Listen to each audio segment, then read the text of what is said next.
오늘 하나님께서 우리에게 주신 말씀은 고린도전서 15장 51절에서 53절까지입니다. 보라, 내가 너희에게 비밀을 말하노니 우리가 다 잠잘 것이 아니요 마지막 나팔의 순식간에 홀연히 다 변화되리니 나팔 소리가 나매 죽은 자들이 썩지 아니할 것으로 다시 살아나고 우리도 변화되리라. 이 썩을 것이 반드시 썩지 아니할 것을 입겠고 이 죽을 것이 죽지 아니함을 입으리로다. 아멘. 예, 할렐루야. 아멘. 사망과 무덤 이기신 부활하신 예수 그리스도를 찬양합니다. 우리 부활하신 예수님께 또 영광의 박수 함께 올려드리시면 좋겠습니다. 오늘은 2025년 부활주일인데요. 부활은 우리 그리스도인들의 희망입니다. 여러분, 부활이란 무엇입니까? 죽었다가 다시 사는 것인가요? 네, 우리가 그렇게 쉽게 생각하는데 부활이라고 하는 것은 죽었다가 다시 사는 것만은 아닙니다. 우리가 성경을 보면 죽었다가 다시 살아난 사람들이 여럿 있음을 보게 되죠. 또 오늘날에도요, 죽음을 경험하고 다시 살아난 사람들이 세계 도처에 간혹 있습니다. 전혀 없는 게 아니에요. 분명히 의사로부터 사망 선고를 받았는데 10시간 뒤에, 하루 뒤에 그 죽음에서 깨어난 사람들이 있더라는 것이죠. 그렇지만 우리는 이들을 부활했다라고 말하지 않습니다. 여러분, 이 부활이라고 하는 것은요, 죽었다가 다시 사는 게 아니에요. 여러분, 죽었다가 다시 살아난 사람들이 역사상 많이 있었지만 그들은 다 어떻게 됐습니까? 다 죽었습니다. 다시 죽었습니다. 그리고 다시 살아나지 못했어요. 그런데 부활은요, 한번 죽었던 사람이 다시 살아나서 영원히 사는 것을 말하는 것입니다. 다시는 죽음을 경험하지 않는 것이죠. 그것이 바로 부활입니다. 그래서 인류 역사상 최초로 부활하신 분이 예수 그리스도시라는 사실입니다. 부활은 마지막 날 예수님 재림하실 때 우리에게 일어날 사건인데요. 이것은 너무나도 신비로운 일이어서 이해하기가 대단히 어렵습니다. 이것을 이해하기 위해서는 은유가 필요합니다. 은유를 통해서 우리는 좀 더 이 부활을 이해하기 쉽게 되는 것이죠. C.S. 루이스는요, 그의 책에서 마네킹의 은유를 들려줍니다. 여러분, 마네킹 아시죠? 이 마네킹은 이제 그 의류를 전시하기 위한 그러한 인형입니다. 큰 인형이죠. 죽어있는 그러한 인형입니다. 플라스틱으로 만든 것인데요. 이제 상점의 그 진열대에 진열되는 그러한 마네킹입니다. 그런데 이 마네킹들을 보관하고 있는 창고에 이 마네킹들 사이에 하나의 소문이 떠돌고 있다는 거예요. 어떤 소문이 돌아다니고 있냐면 그것은 곧 이 마네킹들이 인간이 되어 살아날 것이라는 그러한 소문이 돌고 있다는 거예요. 여러분, 부활은 마치 이와 같다는 것입니다. 움직이지 못하고 죽어있는 마네킹이 진짜 인간이 되는 것과 같은 그런 놀라운 변화. 여러분, 그것이 바로 부활이라는 이 놀라운 사건이라는 것이죠. 마네킹 공장에서 막 찍어내잖아요. 플라스틱으로 만들고. 처음부터 생명이 없었다고요. 그런데 그것이 어떻게 인간이 될 수 있습니까? 살과 피를 가진, 살과 뼈를 가진 인간이 될 수 있어. 절대 그럴 수 없거든요. 그런데 이런 놀라운 그러한 변화, 그것이 바로 부활과 같다라고 C.S. 루이스는 말해주고 있는 것이죠. 또 고린도전서 15장은 부활을 설명하기 위해 씨앗의 은유를 들려줍니다. 여기서 씨앗은 현재 우리의 육체를 보여주죠. 우리의 육체가 이 씨앗과 같다는 것입니다. 그런데요, 부활할 때 우리의 몸은 그 씨앗이 발화해서 자라난 아름다운 나무와 같다는 것이에요. 얼마나 놀랍습니까? 우리의 현재 몸은요, 부활의 관점에서 보면 씨앗처럼 죽어있는 것과 같다고요. 여러분, 씨앗을 보면은 그것이 살아있는 생물 같습니까? 죽었는지 살았는지 잘 모르죠. 예, 숨 쉬는 것 같지 않죠. 또 아름답지도 대단하지도 않습니다. 그런데요, 이 씨앗 안에는 놀라운 가능성이 내포되어 있는 것이죠. 어느 날 이 씨앗이 땅에 심겨져서 싹을 틔우고 자라나게 되면은요, 각종 아름다운 그러한 식물을 이루게 됩니다.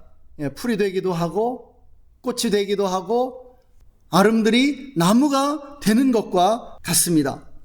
여러분, 이와 같이 부활 시에 변화된 우리의 몸이 씨앗이 아니라 그 씨앗으로부터 자라난 아름드리 나무와 같게 된다는 거예요. 얼마나 놀라운 신비입니까? 또 다른 성경에서는 꿈의 은유를 들려줍니다. 여러분, 우리가 꿈을 꾸면은요, 생시보다도 더 실제 같죠. 그런데 꿈에서 깨어나는 순간 그 꿈은요, 현실이 아니라는 것이 자각이 되면서 굉장히 희미해져 버려요. 그 꿈을 전혀 기억 못하는 사람들도 많고요. 기억난다 하더라도 어렴풋하게 기억나고 또 굉장히 희미하게만 기억이 되는 것이죠. 예, 꿈과 현실 얼마나 많이 다릅니까? 그런데 우리의 인생이 부활의 관점에서 보면 꿈과 같을 것이라는 거예요.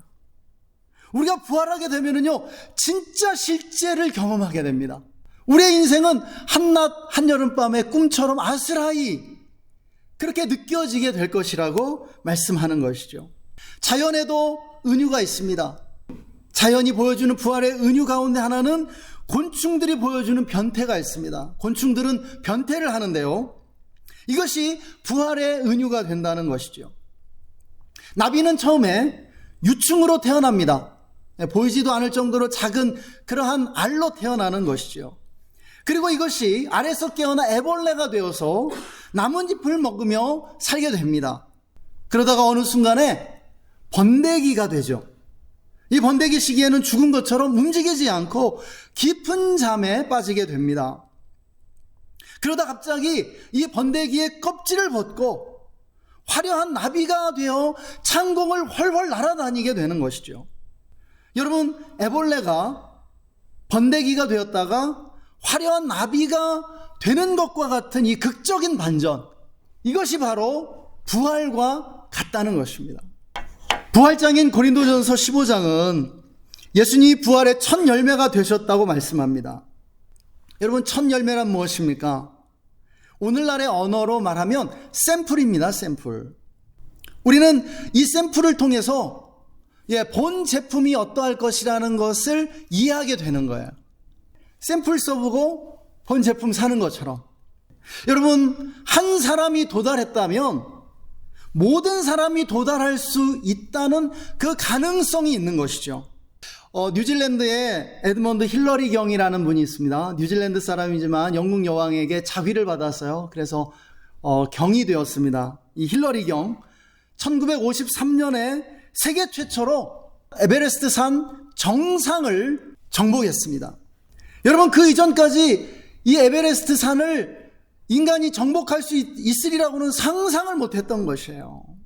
그런데 이 힐러리 경 이후로는 너나 할 것 없이 에베레스트 산의 그 정복을 꿈꾸고 또 시도하면서 수많은 사람들이 이 에베레스트 산 정상을 밟게 된다는 것이죠. 오늘날에는 이 상업적 등산이 등장하면서 아주 평범한 사람들도 올라갈 수 있다는 것이에요.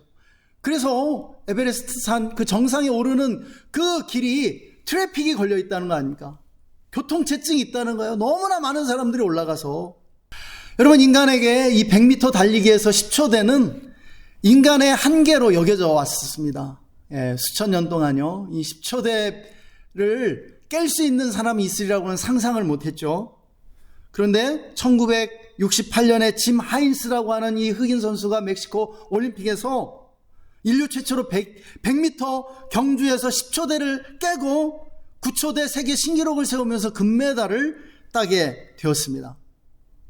사실 이 멕시코 시티가 해발 2000m 고도에 있기 때문에 공기의 저항이 적어서 아마 쉽게 10초대를 깼을 수도 있을 것 같아요. 그런데요, 그가 일단 10초대 벽을 깨고 나니까 이 사람 저 사람 다 껴더라는 거예요. 이제는 10초대 벽을 깨야 세계 정상급 선수라고 인정받는 그러한 상황이 되었다는 것이죠. 여러분, 아주 극소수의 사람만이 그 10초 대벽을 깼지만은 그것이 말해주는 것은 모든 인간에게 그 10초 대벽을 깰 수 있는 잠재력이 주어져 있다는 거예요. 인류가 다 멸망하고 한 사람만 남아도요, 남자와 여자 두 사람만 남아도요, 인류는요 다시 원상복귀합니다. 시간이 흐르면요. 우리 한 사람 안에 인류가 담겨 있는 거예요. 우리 한 사람의 유전자 안에요. 우리 한 사람이 인류를 대표하고 있는 것이에요. 여러분 믿으십니까? 이처럼 예수님의 부활은 우리도 언젠가 부활하게 될 것을 보여주는 샘플이라고 고린도전서 15장은 강력하게 우리에게 힘주어 말하고 있는 것입니다. 주님은 우리가 언젠가 부활하게 된다는 그 사실을 알려주기 위해, 보여주기 위해 몸소 죽었다가 부활하셨다라고 말씀하고 있는 것이죠. 할렐루야. 예수님은 죽음에서 부활하신 후 지상에 40일을 머무셨죠. 그 40일 동안의 기록을 보면 부활을 통해 우리가 어떻게 변화될 것인지 아주 조금 이해해 볼 수 있습니다. 여러분, 부활하게 되면 우리는 어떻게 되는 것일까요? 주님을 보면 조금 힌트를 얻게 된다는 거예요. 주님은 부활과 함께 변화되셨습니다. 그래서 부활의 목격자들이었던 이 제자들은요, 처음에 예수님을 잘 알아보지 못하죠. 예수님이 부활한 직후에 주님을 처음 만났던 그 막달라 마리아는요, 예수님을 만났는데 예수님을 목전에 두고도 예수님에게 그 산지기인 줄 알고 예수님 혹시 못 봤냐고, 예수님을 사람들이 어디로 데려갔는지 나에게 알려달라고 그렇게 말하게 되죠. 그때 예수님이 자기를 드러내십니다. 마리아야.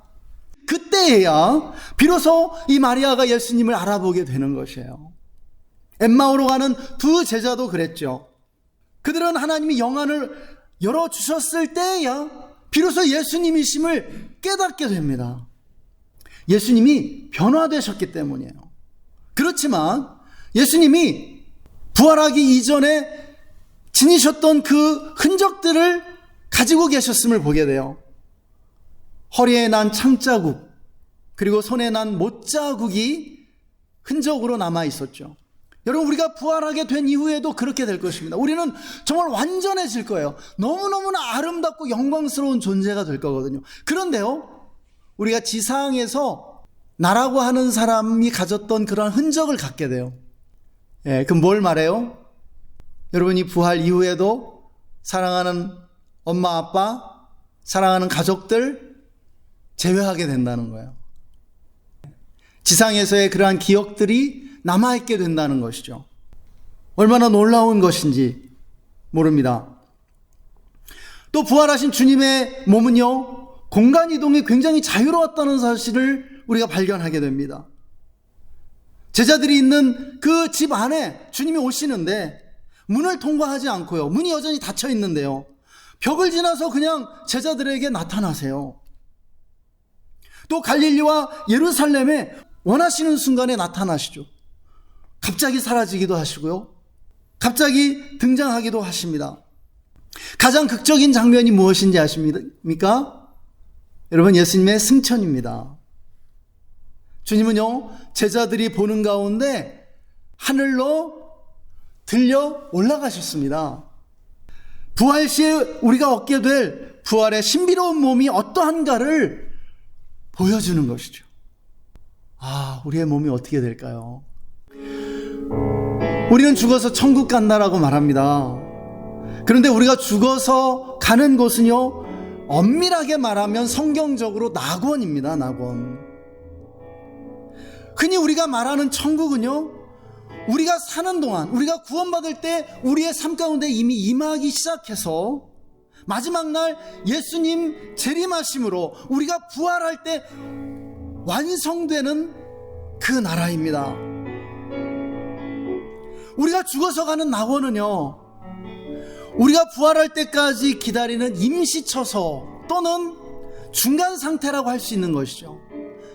육체 없는 영혼만 있는 그런 중간 상태예요. 임시처소예요. 그런데 그것도 아주 좋다라고 말합니다. 낙원이라고 하나님이 말씀하시는 것이죠. 사랑하는 여러분, 육체를 잃어버린 영혼들은요, 지금 하나님의 품 안에서 하나님이 육체를 돌려주실 때까지 기다리고 있는 것입니다. 지금 낙원의 영혼들은요, 부활의 그날을 간절히 고대하면서 기다리고 있다고요. 우리가 부활의 날에 돌려받게 될 우리의 몸은요, 지금 현재 연약하고 불완전한 몸이 아니라고 고린도전서 15장은 말씀해 줍니다. 이 부활장은요, 하나님이 우리에게 신령한 몸, 완전해진 몸이요, 영생하는 몸을 주신다라고 말씀하고 있어요. 그런데 그것이 어떤 것인지는 아직 어느 누구도 확실하게 알지 못합니다. 왜냐하면 이것은 여전히 신비인 채로 남아있거든요. 그러나 확실한 것이 있습니다. 지금 상태와는 비교할 수 없을 정도로 아름답고 완전하며 영광스러울 것이라는 사실입니다. 어떻게 알 수 있어요? 우리가 예수님을 보면 알 수 있습니다. 우리가 예수님과 동일한 그 부활의 몸을 갖게 될 것이라고요. 여러분, 믿으십니까? 그래서 지상에서 우리의 삶의 의미는요, 부활의 그날을 준비하는 것입니다. 여러분, 부활의 그날 우리는 각 사람이 받는 그 영광의 크기가 너무나 현격하게 차이가 나는 것을 발견하게 될 것이에요. 우리가 식물을 보면 풀도 있고 채소도 있고 작은 나무도 있고 큰 나무도 있고, 여러분, 식물의 영광이 각각 다른 것처럼 우리 각 사람이 받게 될 그 영광의 크기도 각각 다를 거라고요. 그런데요, 이 부활 시에 받게 될 그 영광의 크기는요, 지금 현재의 삶을 어떻게 살아가느냐에 달려있다라고요. 우리의 삶을 어떻게 사느냐에 의해 달라진다라고 성경은 우리에게 가르쳐줍니다. 우리는 이 세상에서 거룩하고 빛된 삶을 살아야 하는 것이죠. 하나님을 경외하고 하나님 말씀에 순종하는 삶 살아야 하는 것이에요. 우리의 삶에 변화를 이루어 가야 하는 것입니다. 여러분, 우리는 지금 어떤 존재가 되어가고 있어요. 어떤 존재가 되어가고 있습니다. 어떤 사람은 고목처럼 새카맣게 죽어가고 있고요, 어떤 사람은 비록 육체는 낡아지고 늙어가고 나이 들고 노화되고 있지만, 우리 어머니처럼 신체의 그 기능을 잃어가고 있지만, 그러나 그 속에서 놀라운 그 부활의 영광을 준비하고 있는 분들이 있는 것입니다. 우리 그리스도인들이요. 여러분, 우리가 조금씩 변화된 삶을 살아갈 때 부활 시에 받게 될 그 영광의 크기는 상상할 수 없을 정도로 놀라울 것이라고 말씀하는 것입니다. 할렐루야. 부활의 그날을 소망하고 고대하며 하루하루 순간순간을 거룩하게 빛과 소금으로 살아갈 수 있기를 축원드립니다. 축복합니다. 소망합니다. 함께 기도하겠습니다. 시간에 함께 기도할 때 부활하신 예수 그리스도로 인하여 감사하십시다. 그리고 마지막 날 그 부활의 영광을 바라보면서 부활의 그날을 준비하며 살아갈 수 있도록 우리 시간 잠시 기도하겠습니다. 오, 놀라우신 주님 찬양합니다.